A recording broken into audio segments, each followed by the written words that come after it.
So let's do this. Good afternoon and welcome. My name is Tim Clabundi. I'm a principal with Timmins Group.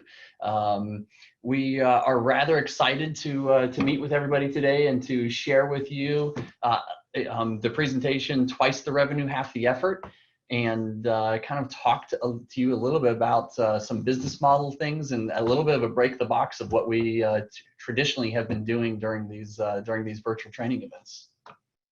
I'm Sarah Snavely, Business Development Manager here for our North Carolina market. And just a reminder that this is being recorded, so everyone be on your best behavior today. And speaking of recorded, you will note that in the bottom of your screen, there's two things. One is a box for questions and answers, and the second one is a chat field. If you have questions as we go through, we're going to be doing questions and answers at the end. But if you have questions as we go through, please toss them into the question and answer box, because that will give us the ability to react and respond to those. Actually, let's be clear, putting something in the question and answer box puts you at top of the list for questions if you do it during. We'll give you a chance and a reminder at the very end for any questions that pop through in the meantime. Yes, and just a reminder, this is worth 1A credit. So should you require any certificate of completion, we are doing that upon request only. So if you go back to our website and visit our virtual learning page at www.timmins.com, just fill out the certificate form there and we'll make sure we get you taken care of. Okay, so let me get this straight, because I think that's the key. To get the CEUs, you're going to go to www.timmins.com virtual learning. And Correct. That's where you fill out the form. And I just now got a question from Megan Scott. Hi, Megan. Nice to see you on the line. And yes, it is applicable for SNPS CEUs. You'll do the exact same thing, and you will get a certificate of completion, and that will be what SNPS will need for those CEUs as well. So all that said, I think we're ready to get rolling into it. Does that sound good to you, Sarah? That's it. Let's roll. Okay. So twice the revenue, half the effort. Now, we're going to talk about a lot of stuff today as we get going into this. But I guess one of the things I need to start off with is actually, let me start off with a little bit of a story about when I first got into AEC marketing. My first 2 years in AEC marketing was at a architecture firm in University of Maryland. I'm sorry, in Maryland, and we used to do a lot of work at University of Maryland College Park at that particular firm. And I'll never forget, we had I graduated with a marketing degree. A lot of us inside this industry that do marketing have a very similar degree. And I got to tell you, when you go to school for marketing, you have these grandiose ideas about what you're going to be doing. You think you're going to be building billboards, you're going to be doing video campaigns, you're going to be doing all sorts of things, advertisements. Those are really the things that are taught in a lot of marketing schools. So coming into the AEC industry, I really learned, as many of you know, a lot about proposals in my first couple months there. And about 2 or 3 months in, there was this opportunity I had to finally get my hands on something that I really was passionate about at the time, which was doing an advertisement. I had gone to school for partially for advertising, and learned how do you lay out an ad and how do you do different things. And University of Maryland College Park, we needed to do an advertisement for something that they were working on. And sure enough, I put together what I thought was an unbelievably fantastic ad. It was a full-page ad in a magazine that they had. It was designed so that your eyes would flow properly. There was a call to action at the bottom, and honestly, I was really proud of what I created. And I went and submitted it in. Probably about 4 weeks later, the CEO of the firm walked into my office and just said, "Hey, this is amazing advertisement. Looks beautiful." I was extra proud. He was commenting on it, and he made this one comment that I wasn't quite expecting. Is he flipped around this whole page ad that we'd put together for probably a few $1,000s, and he said, "So whose phone number is at the bottom of it?" And I looked at the bottom of the advertisement that I had created, and there at the bottom was my personal home phone number. Nothing quite as exciting as your first ad out the door being one with such a huge mistake on it. I will say, by the way, that that I changed my voicemail at home to the name of the company for the next several weeks. I was wondering how many phone calls you ended up getting out of that. Yeah. We definitely had the back in those days, the answering machine at home was pulling up with a couple of unexpected phone calls from some potential clients. But the summary here is we're going to talk a lot today about some of our successes at Timmins Group, some successes from some other firms, some really cool things that have happened. And we're really proud of what we're going to talk to you about. But here's what I want to do is I want to say everything that we've done, similar to the story I just now told you, really comes from the School of Hard Knocks. I don't want you to walk away and see see some of these things and think that we have it all figured out. Actually, I would say most everything that we do really is perfected and learned through just trial and error. And trust me, we have our fair share of error along the way. So there you go. I just wanted to kind of start off with this humble pill, if you will, of knowledge on that. Here's what we're going to talk about. We've got basically 4 components. One is we're going to talk about a repeatable story. And in that, we're going to talk actually a little bit about the history of our firm and what's happened in the last couple of years. But I want to make the note of it is it's the repeatable story because I want to talk about it in terms of your firm and what it can do for your firm.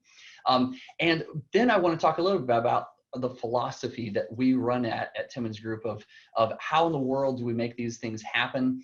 Sarah's actually going to dive in, and Sarah, you're going to get really tactile with us. You're going to be jumping in on what does this actually look like. Actually, she's going to be talking through a campaign that we recently ran in our Charlotte office. It's an award-winning campaign and one that I think you'll be interested in seeing what the results of it were and what happened along the way.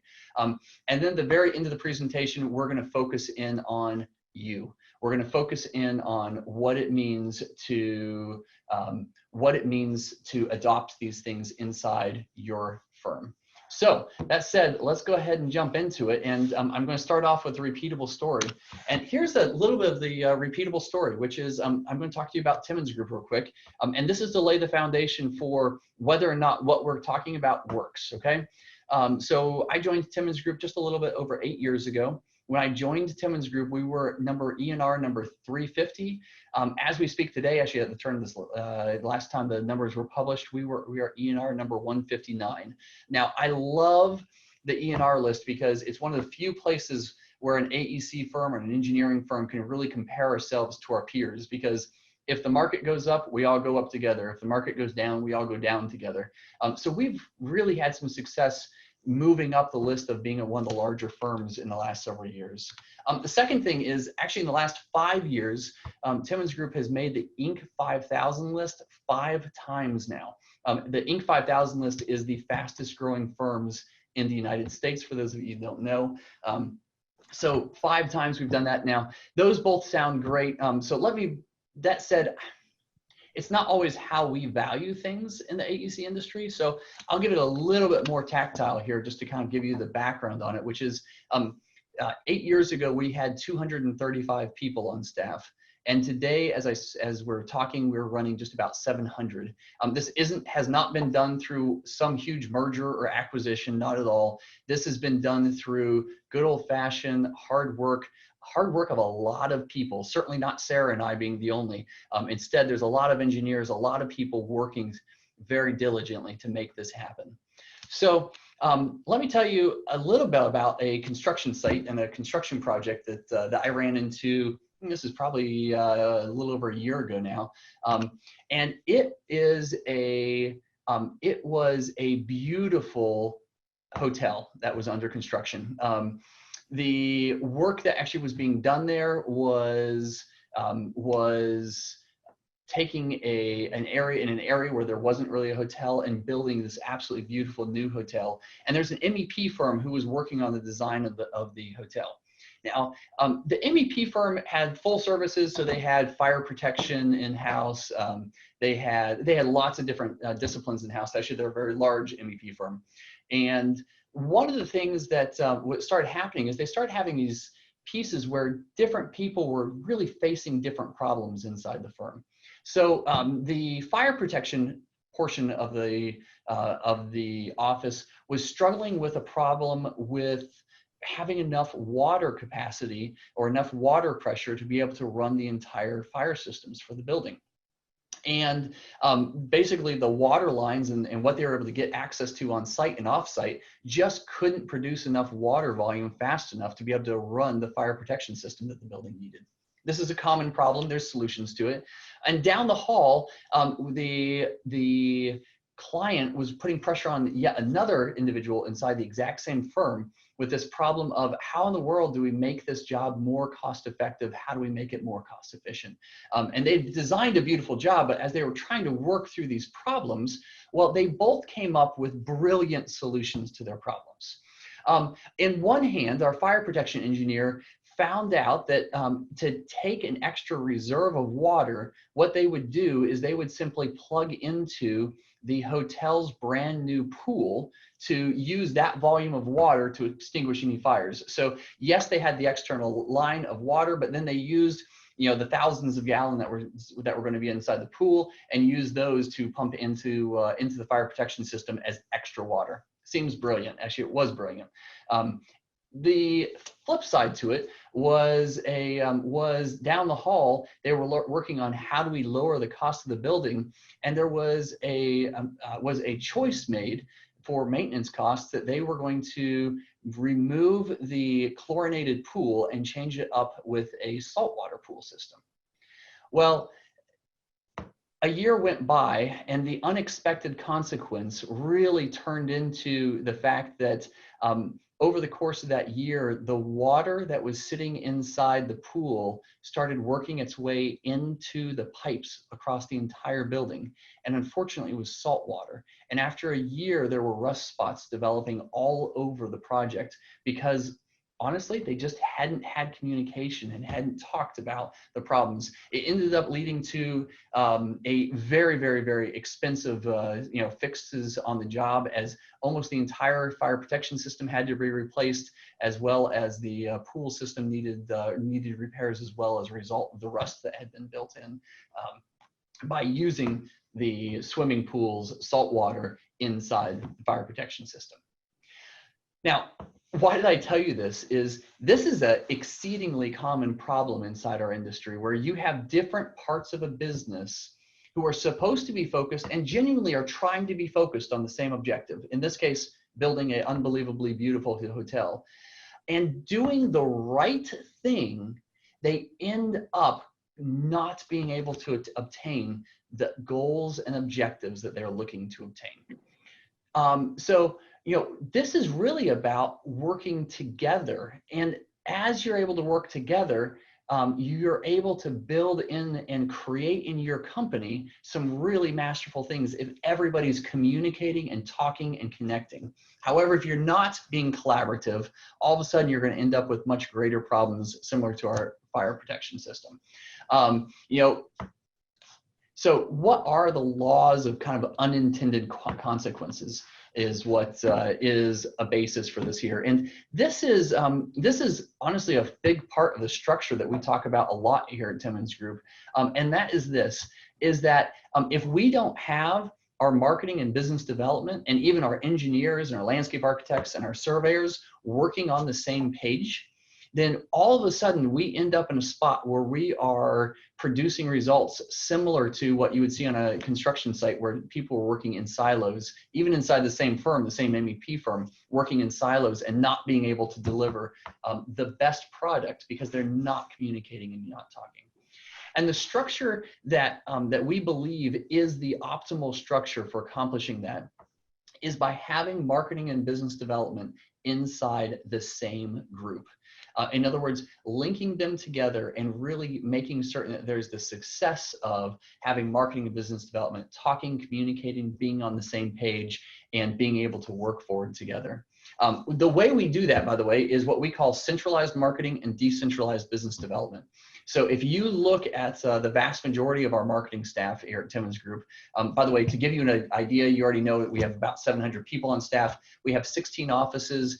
To give you a general gist on size and number of offices, almost all of our marketing staff is contained inside our headquarters building.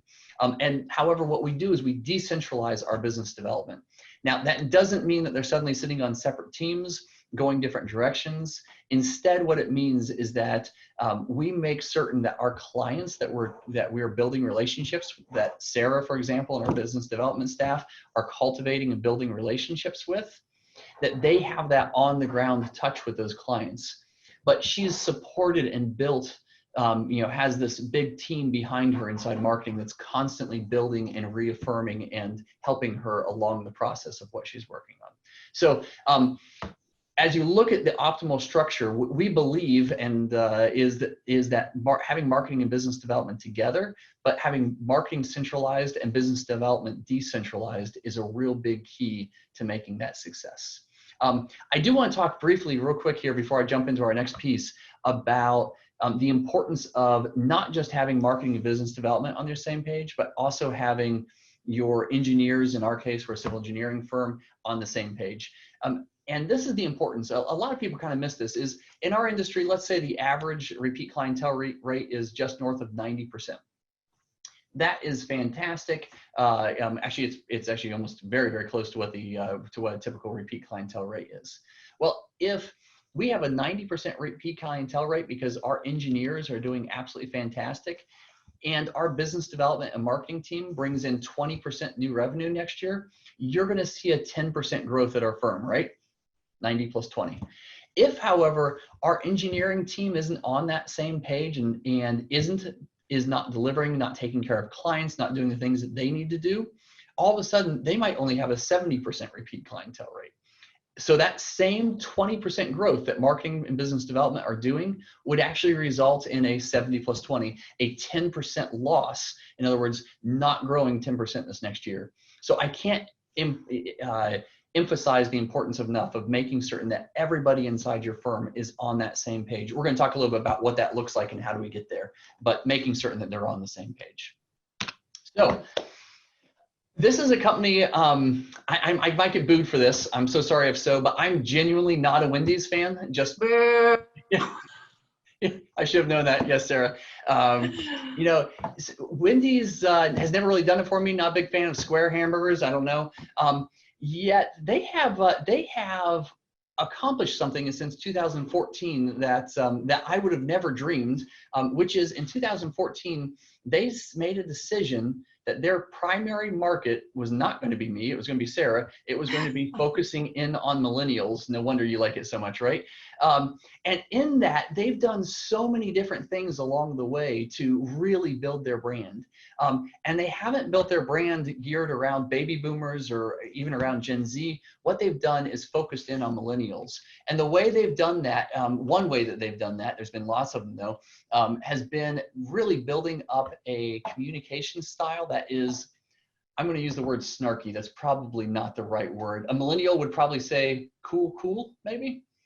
I don't know. Sarah, at some point you're going to have to explain to me why you guys say cool twice instead of once. Cool instead of cool.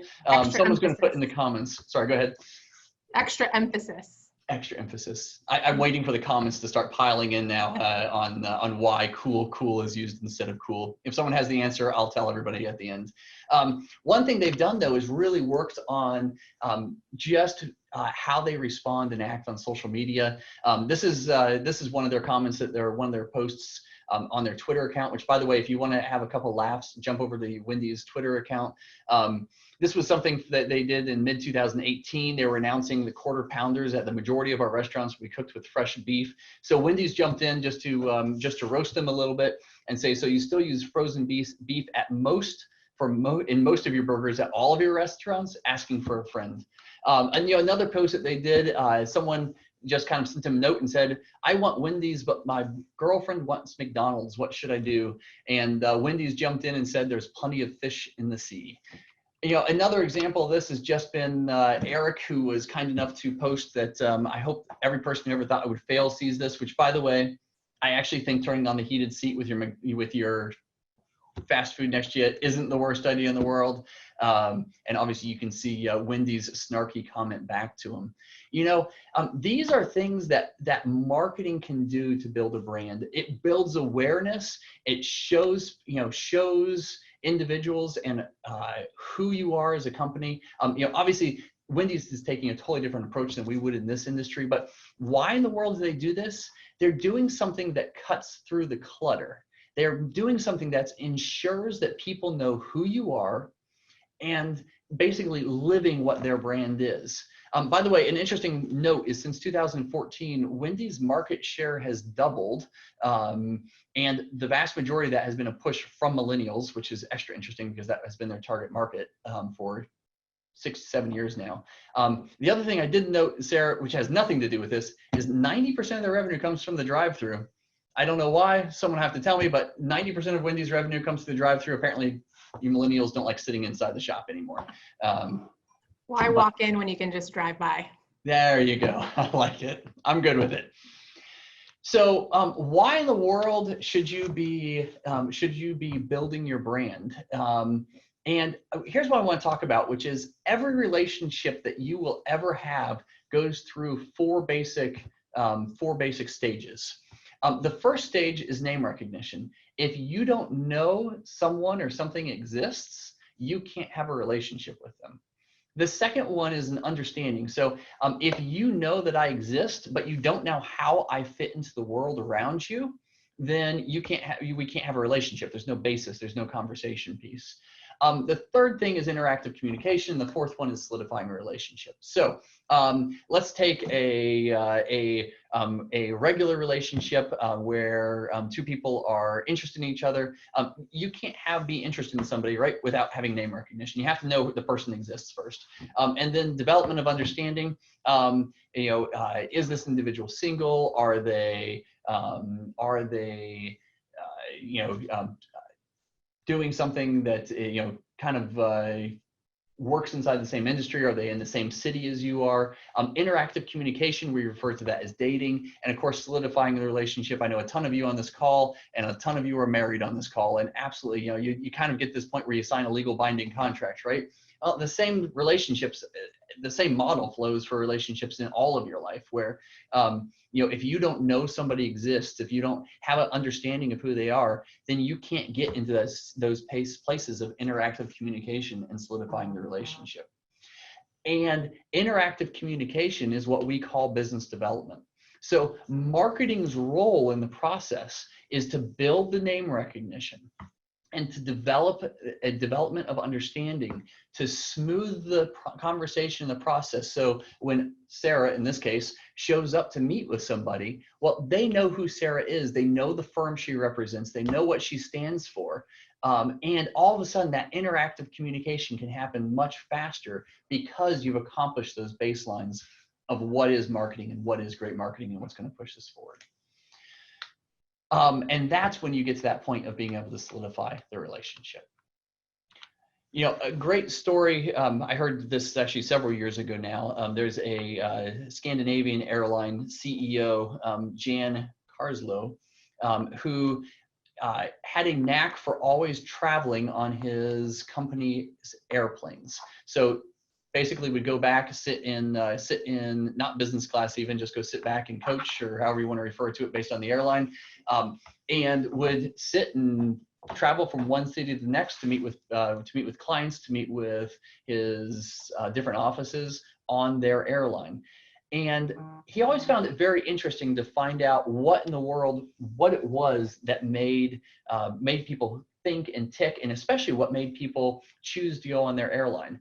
And one day he sat next to this retired lady who was going to go see her grandkids, and they started up a conversation. She was commenting about how every single year she probably travels to her grandkids 5 or 6 times a year just to go spend time with them. And as they were going back and forth, he was sitting there calculating just how much revenue he gets off of her every single year. And as they were talking, which was quite a bit, as they were talking, she put down her tray table in front of her, and on the middle of it was a coffee stain. And she looked at the coffee stain, and then she looked just past the CEO out the window at the engine that was just outside their window, and she said, if they don't pay attention to the coffee stain that I can see, what makes you think that they're paying any attention to maintaining the engine that's outside the window that I can't see? And the story really is a piece of making certain that when you're doing marketing, you're only sharing your best. In other words, a lot of us in this industry have a tendency to say, well, here's 10 projects, I'm going to show them to you as a way to try and win this next job. And they're not putting their best projects forward. Actually, I have a big belief that if we're trying to chase something, and we'll use an example of a request for proposal, because a lot of you I know deal with that in this industry. If there's a request for a proposal and it's asking for 10 projects, but you only have 7 good projects, only put in 7 good projects, because those last 3 will start to show those weaknesses and some of those stains of what isn't your best performance. So that really is one of those keys of just being able to sit there and say, hey, as we're going out marketing, how do we put our best foot forward? And how does this then start to interrelate with business development? Well, in 1987, there was a really big problem that happened in 1987. Actually, I'm not certain many of you on this phone will have heard this story before or will know this, but in 1987, this is a very true story, by the way, 7 million American children disappeared overnight. It has been described as the worst kidnapping in history. Some have described it as, well, there's been lots of things that described it, but literally it was, I believe, April in 1987 that 7 million children went missing. And if you look at demographics and populations, you literally can go back in time and see this massive drop in the population in the U.S. And what was the reason that 7 million people went missing in 1987?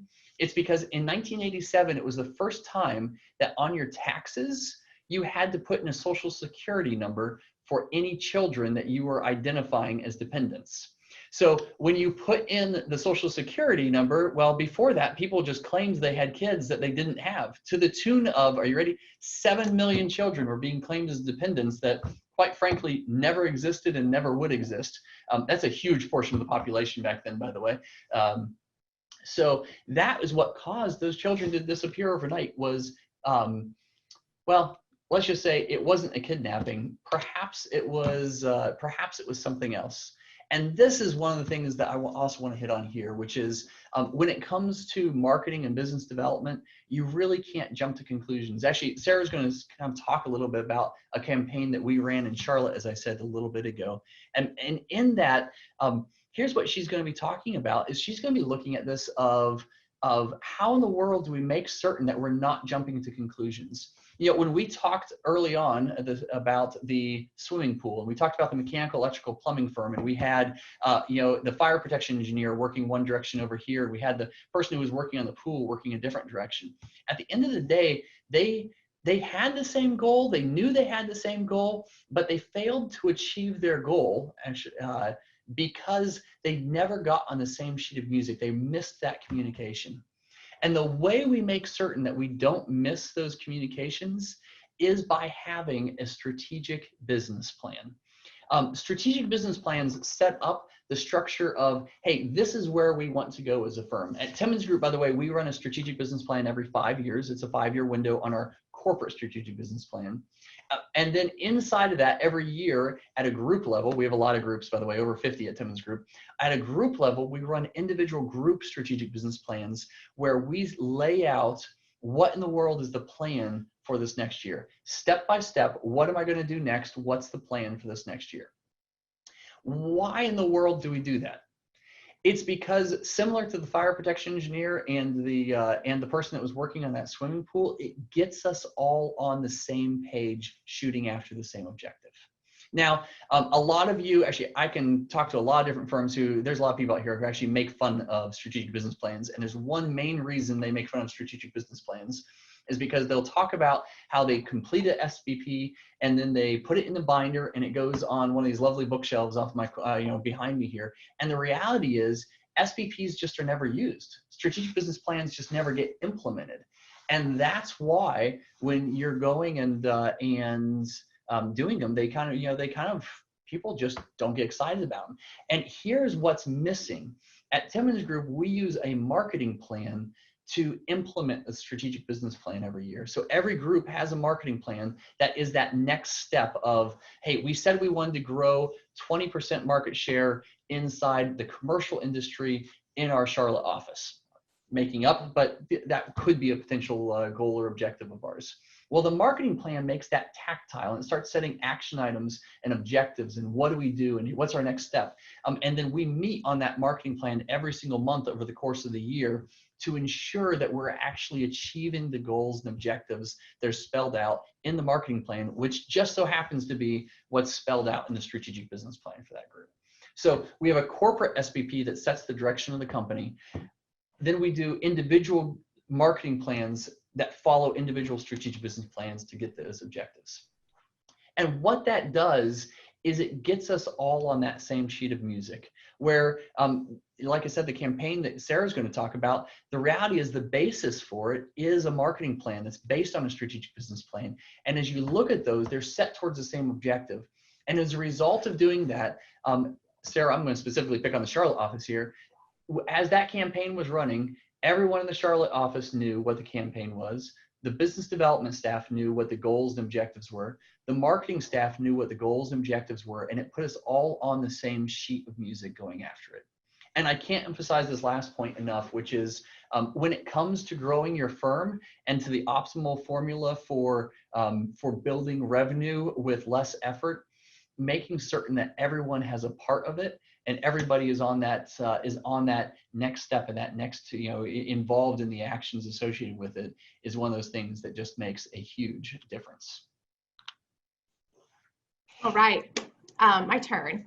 I'm going to take this moment to tee up the case study we're going to be hitting on today. Here at Timmins Group, we have a very deep bench full of all-stars fielding marketing research, campaigns, business development, engineering, technology, you name it, we've got the bases covered. We all work together as a team to push revenue for our firm.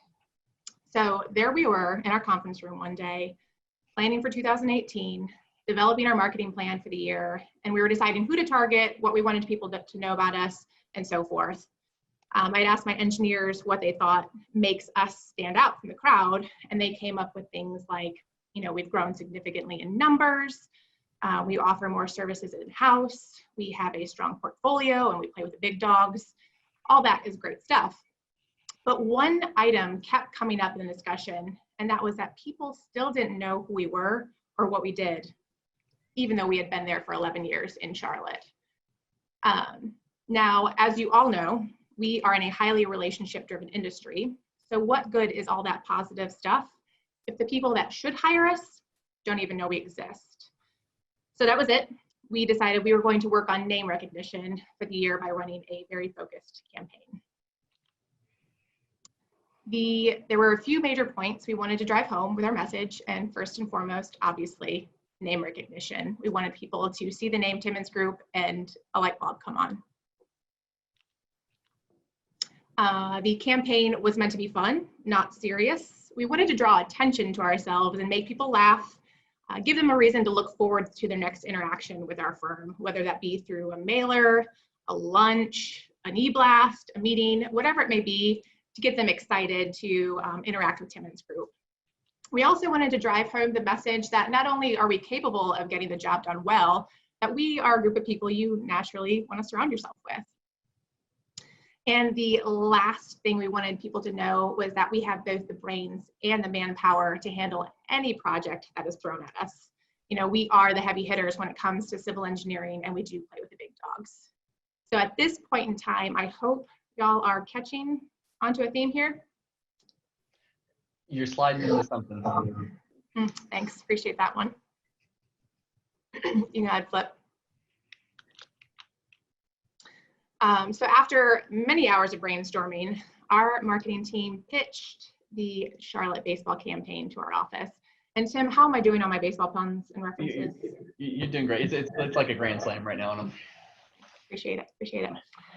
This pitch was a major component to the success of our campaign. We needed everybody's cooperation and buy-in to make sure we were all telling the exact same story. So we had kicked off this 6-month campaign in March at the beginning of a baseball season here in Charlotte with a spring training event. We invited current and potential clients to join us to just ride around the city on a pedal pub. So we got to spend a couple hours of just quality time together, laughing and getting to know each other. In this particular one, we had a client come back and say, you know, it's really nice when you can not only work together, but also play together. We had a blast pedaling around uptown, and Sarah's music choices were on point. Thank you for a unique experience and a really great time. And Tim, I think it was that. In the music. Yes, I think it was at this point in time where I realized I'd missed my calling as a DJ. So. I like it. I like it. Anyway, that particular event allowed us to build on that relationship and has since led to further job leads and other connections. Throughout the 6 months, we wanted to make sure we stayed in front of everybody, keeping Timmins Group top of mind. We had a multitude of touch points through e-blast, direct mailers, gifts, social media, and other events. We wanted to keep the tone light and fun.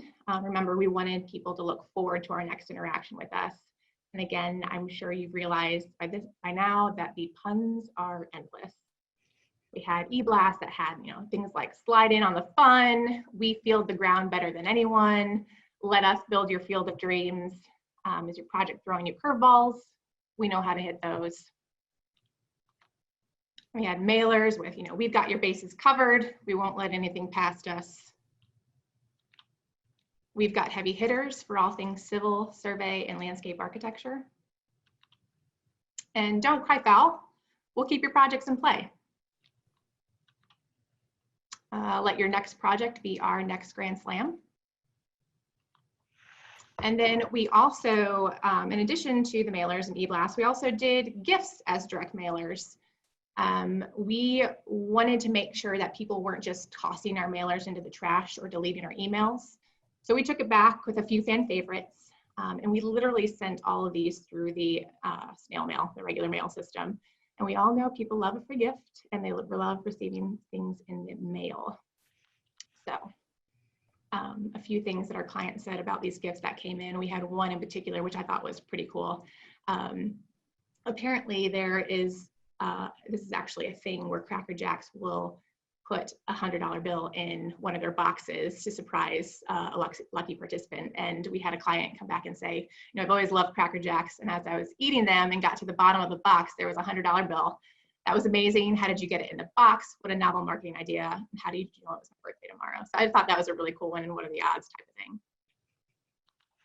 thing. Then we also did Big League Chew, another fan favorite.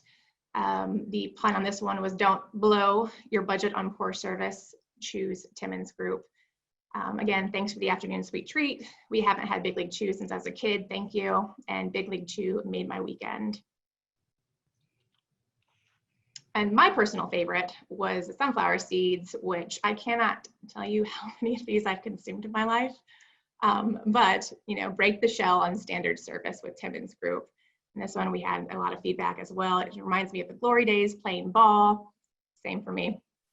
And thanks for the seeds. It was the noisiest snack of the afternoon, but we absolutely loved it.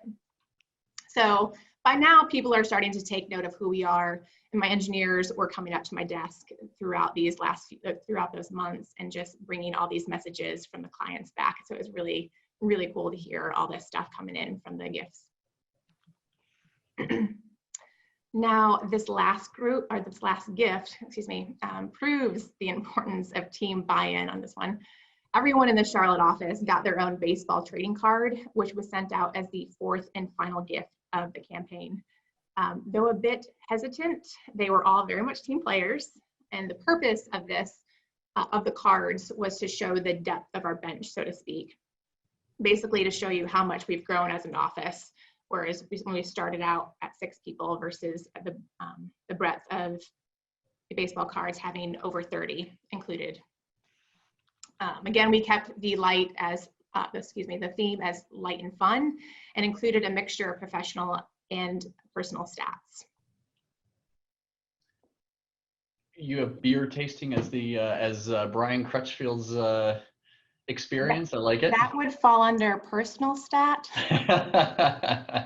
Okay, fair enough. Yeah, that was good. And as you can see here, some more of the professional and personal stats. We have Jason Dolan, an expert in breathing. And if you have any question on what makes you an expert in breathing, you can contact him at his email address on that same card at jasondolan.com, or .com, excuse me, jason.dolan@timmins.com. Just so forth. Just something fun to keep the people engaged and still push out the message of how big our office has grown at that point in time. All these touch points basically have lightened the mood with our contacts, making it easier for us to reach out for that initial phone call, that lunch, that meeting, whatever it may be, and we no longer needed the opportunity for cold calls. So to wrap up the campaign, we wrapped it up with a party at the Charlotte Knights season closer that year. And by this time, we had such a powerful engagement with our clients and prospects that they actually wanted to be a part of what we were offering. The event was actually the largest attended event that we had ever hosted in the Charlotte office history. So it was a great night. We spent the evening bonding and building relationships with new and old clients. It was a lot of fun. So fast forward, here we are 2 years post-campaign, and I still have people talking to me about this campaign at different events and conferences that I go to. You know, I no longer get that blank stare from people when I introduce myself as Sarah Maylie from Timmins Group. Everyone, I think, knows that blank stare of, huh? But not only do people know who we are now, they're actually reaching out to us rather than the other way around. So had I not had the help of our marketing team and my engineers all working together, it would have been exhausting and basically impossible to tackle alone. You know, it's funny how this thing works is I'm sitting here and Robert, I mean, you can't see the comments while you were talking there, but Robert jumped in and said, Sarah, yeah, Hillsdale. And it's just a perfect example. Those baseball cards did, Robert, exactly what you just now did. And you're commenting on her college, obviously.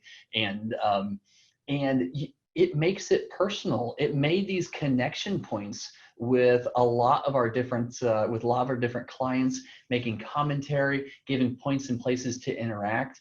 And this is where the benefits of, or where you start seeing tactile between what we talked about early on, where marketing is just over here doing this stuff and business development is doing this stuff. But if you take those two things and build them together, well, Sarah, what would you say, as you look at this, the successes of this? Obviously, you talked about the successes in terms of people recognizing who you are. What about this, being able to pick up the phone, being able to set up meetings, things like that? Has that had impacts inside Charlotte as well for us?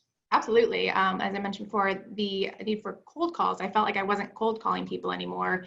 They had some sort of recollection of who Timmins Group was. Matter of fact, I was in an industry meeting one day, sitting next to a gentleman, and we were taking a break. So we had just started talking to each other, and I had introduced myself as Sarah Maylie with Timmins Group, and again, got the blank stare. But as soon as I said Timmins Group, he kind of stopped and jogged his memory a little bit and realized, you sent me those baseball cards, didn't you? And from there, I mean, the conversation just flowed and ended up having a meeting and developed a great relationship moving forward. And we had no prior relationship with this client at the time. So that was just one particular instance. Yeah. It's interesting. I'm actually going to relate this back to the presentation we're giving right now, which you and I both know, and I think everybody on the call knows, that Timmins Group does not sell marketing services or business development services. Yet we're sitting here and we have people in California. I'm kind of scrolling through the list: California, Oregon, Ohio, Pennsylvania, obviously North Carolina, South Carolina. We've got people from all over the United States on the call right now. And you look at it, we have a lot of people, by the way, inside North Carolina, Virginia, and Maryland and South Carolina, some of our core markets as well. But you look at it, and why in the world would we be doing a presentation on marketing? And the reality is we're doing the same thing that was done inside this, which is, we're looking for partners. We're looking for people to strategize with, people to work with around the offices. And you look at it, and we're building that brand. We're building that reputation and that recognition with others inside the industry. Not to go and sell marketing services. That's never been our goal. But instead, as we're sitting here, to be able to just work together with new partners. And it's all part of that whole same idea of build the brand, make certain that people know who we are, have a good understanding of who we are. You look at it, and this is, and Sarah, thank you, because that's just a perfect example of how, if you're looking for what is that idea of twice the revenue, half the effort, it's getting all of these pieces working together, your marketing team, your business development team, your engineering team, on that same page, just to try and work on hitting it out of the park. And I love this particular one just because it is, we do, by the way, campaigns across all of our offices all the time. This is really our only baseball campaign we've ever done. And it worked for that office. It worked for the people that were there. It worked for the personalities that were there, and really matching those up to all those different components, and making certain that they were following in line with the marketing plan, the strategic business plan for that office, is what I believe really helped make certain that it was successful. This is actually a little tiny gift that our head of accounting received probably about a year and a half ago, maybe 2 years ago now, from American Express. And it's funny, we sit here and we talk about how marketing and business development work together hand in hand, and then all of a sudden you'll be faced every once in a while with this moment of, oh my goodness, we're not the only people doing this. And I love this helicopter he received in the mail, mainly because of the second sentence. Let me read it to you. And it says, "Give me 15 minutes to show how American Express helps maneuver in today's business climate, and I'll bring you the remote control for your helicopter to the meeting." So in essence, the sales rep for American Express sent a helicopter without a remote to the head of our accounting, just to try and get a meeting with him. And you start seeing how, wait a minute, how can we do these things where marketing and business development interrelate and overlap with each other to get on the same page to help? Every single time you send out a mailer that goal is to help build a relationship for your business development person, all of a sudden you start seeing those successes start to multiply as you use the true principles of marketing. The last piece I want to hit on here is just elevating your firm. And this is where we're changing it from about Timmins Group to about you. And we gave you a really good example just now as we were going through this of one of the campaigns that we've used, which we've had lots of campaigns over many years, but of one of the campaigns that we've used. But here's the real keys. If you're in marketing, if you're a principal at your firm, if you want to become a part of helping get stuff in the door, there's three things that you need to do. One is making certain that you create the structure. And what that means is making certain that you're getting that marketing and that business development on the same page. The second thing that we talked about is really setting your goals. In my opinion, the best way to do that is through developing a strategic business plan for your company as well as for individual groups, and then going into and using marketing plans as the monthly check-in to make certain that you're on track for the goals that you set every year. By the way, I actually agree with the statements that lots of people have made, which is that setting your SBP, developing a strategic business plan, is completely pointless if you don't go into and focus in on what is next. In other words, what are the actions that are going to take? So making certain that you set those goals. And then the last one is connect your marketing and business development efforts. And as you do that, what you'll find is as you connect your marketing and your business development efforts, what you'll find is that those connections will really start to multiply the effectiveness of your efforts as you go out. Now, that said, obviously, we wanted to give you both Sarah's contact information as well as mine. I'm actually out of our headquarters here in Richmond, Virginia. As we've said a couple times now, Sarah, you're down in Charlotte. And we just want to kind of take the last couple of minutes here just to open things up for question and answer. But that said, by the way, use the question box down there. We have a couple questions in already. The real thing I've been dying to say, though, is Hillary jumped in on my, apparently I was jumping in on my cool statement of my millennials. She actually gave an answer to what in the world, why do millennials say cool instead of cool? So I'm going to read this so I don't get it wrong. Or would you like to take the lead on this one, Sarah? I'm good with that. Yeah, I think it'd be good for you to kind of let it sink in a little bit more. Yeah. Yeah. So cool. The first is a statement, Hillary says. I'm listening to you and maybe agreeing with you. Okay, that's typically how I would use cool. The second cool is affirmation to one's self. What does that mean, sir? What's it mean, affirming yourself there? That it actually, you do feel like it is cool. Like, cool. Oh, Okay, cool. Cool, cool. okay. Okay, so the first, okay. And it comes with nodding the head, which I just now saw you do the head nod with the second cool is the head nod. So there you go. That was probably the most important piece. I got my question out. I appreciate everybody jumping in. And let's go ahead and jump into the Q&A pool here because we've got a couple of them that have showed up, and we'll jump through those, and then we'll keep going here or kind of wrap up after that. So the first one, I'm gonna, Sarah, go ahead and read this thing, and we'll hit on it, which is once you've had and this was from an anonymous attendee, so I don't have a name here. Once you've had a successful campaign like the baseball campaign, do you stay with that over time, or do you change it up? Change it up. I see what you did there. Give me the answer to this one. You go ahead, because I know the answer because we already did it. Yeah. So. I don't think you necessarily stay with the same theme. I think one particular campaign hits on one particular idea that you're trying to drive home, so or goal that you're trying to achieve. In this particular case, we were trying to achieve name recognition. That following year, we sat down and went over our marketing plan for the year and decided that our goals for the year were going to be different. We got the name recognition, so it's time to move on. So it's time to change up the campaign that we're going to host in 2019, and so forth for 2020. So I think they evolve as you hit your goals. I don't think you need to stay necessarily with the same theme. Yeah, and it doesn't have to be. Obviously, we ran this one for baseball season, which was about give or take 6 months. There are other campaigns that do last longer than that. A couple of examples would be 18 months is not unheard of, but the most important thing, Sarah, is what you just now said, is every single year you need to relook at that strategic business plan goal and say, does this align with that strategic business plan goal? Are we actually breaking the box for it? Sarah, over the years, we've done so many things down in Charlotte. We actually have done billboards down in Charlotte. We've done, I won't go in through all of them. I believe we just this last year again had another award-winning campaign down in that office as well. And you look at those, and it's doing those change ups that really help to make those differences.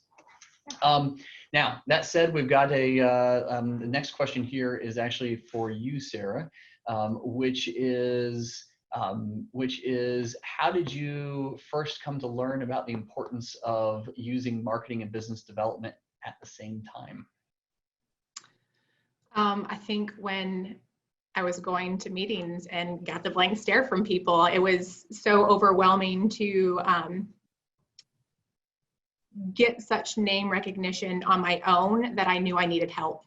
In order to do that, how do you get mass recognition? You do mass recognition through marketing. So I knew it was time to work together at that point in time. Okay.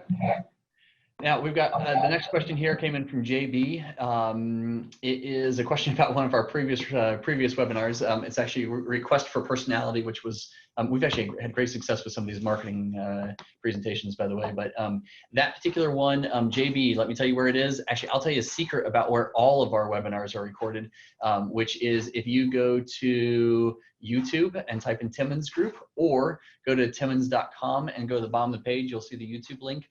There is a virtual training on our YouTube page, which is its own channel. That one is in there. As a heads up to you guys, we can't give out CEUs unless we're doing a presentation like this where you sign in. But all of those trainings are there, and you are welcome to jump into them and review some of the stuff that we've talked about previously. And I think we've got one more question here, and then we'll wrap up for the day, which is.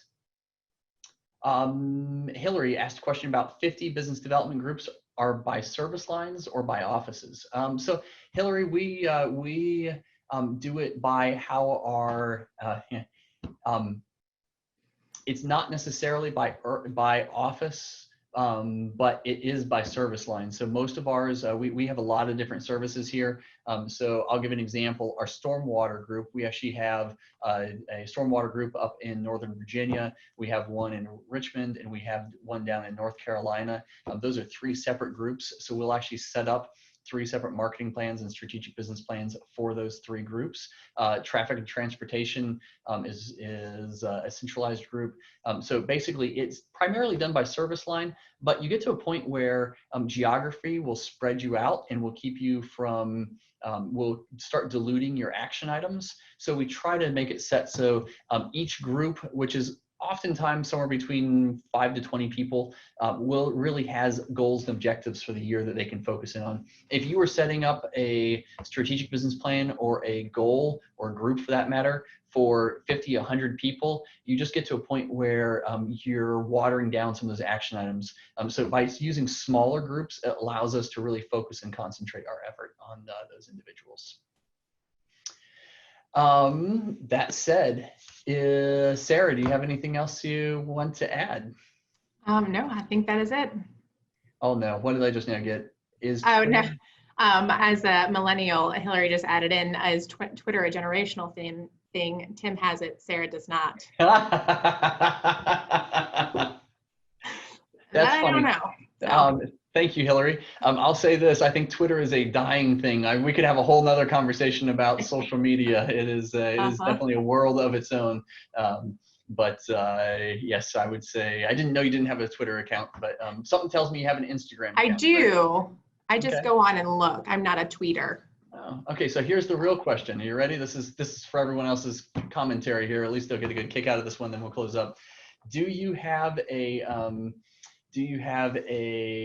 what is the account that my kids use all the time? Give me 2 seconds here. TikTok. TikTok, thank you. I couldn't get it instantly. Do you have a TikTok account? You asking me, or are you asking the I'm asking you, audience? Sarah. No, I do not have a TikTok account. Okay, so that is going to be our Gen Zs that are sitting on TikTok. Is that the idea? Snap. Yeah. Oh. I might be the minority in this one. I don't know. I see a lot of people with TikTok. I can barely keep up with a few, so. That's fair. That's fair. At least you got your Snapchat going, right? According to Hillary. So, well, thank you everybody for joining us. It was great to have everyone today. As JB asked about one of our previous ones, I'm certain this recording will be up on YouTube at some point in the near future as well. Most importantly, if you're trying to get CEUs for SNPS, for AIA, if you're PE, or any of the number of initials after your name, you need to go to timmins.com, go to virtual training, and you will see a link to submit to get your form at the bottom of that page. So just scroll down to it. You can't miss the form, and that will make sure we get everything over to you. Other than that, Sarah, always great presenting with you. Always good talking with you. And thank you everybody for joining us. Thanks everyone.